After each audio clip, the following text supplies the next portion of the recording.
How to find and prep chanterelles.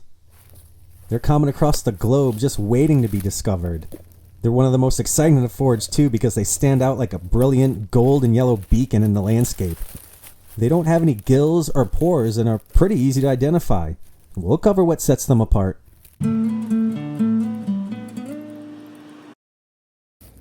Well, first thing is there's no dark spot in the center. If anything, should be a little bit paler.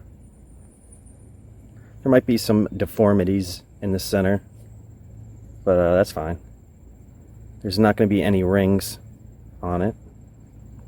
It frees at the end. It's not perfectly round. It frees at the end when it matures.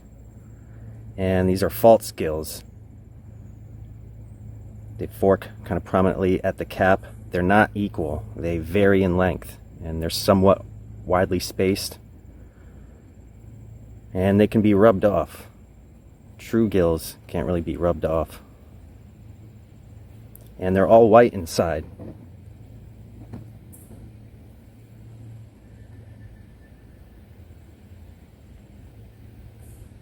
And it smells, it's not a heavy mushroom smell. It's actually quite nice. And that's how you know. Well, they're going to be common in any region of the northern hemisphere that has interspersed hot weather and consistent rain. They themselves are pretty much 90% water.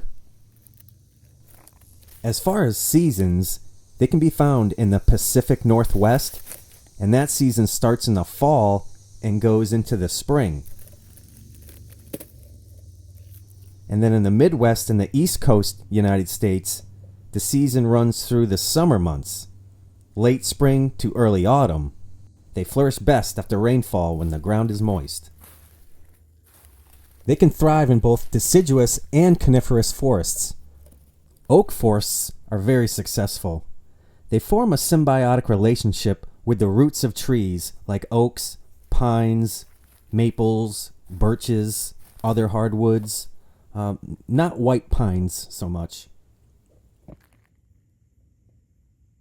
The first chanterelles of the season tend to pop up along paths and trails and then spread into the shaded forests as the season progresses.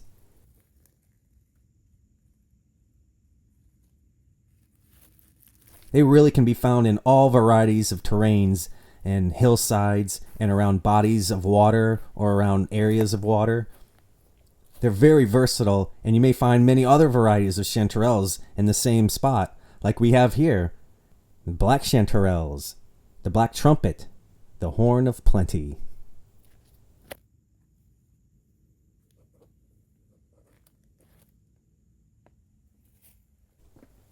It can't be too dry or too bright. They need moist, canopied forests.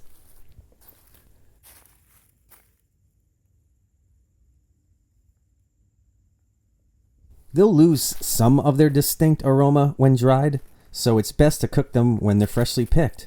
If you don't cook them right away, that's okay. They do stay fresh in the refrigerator for at least a week or longer, unsliced. They can be cooked and then frozen for later use, but the most common way is just to let them dry naturally in a basket, and if possible in the sun for more vitamin D. Their firm texture makes them an excellent candidate for pickling.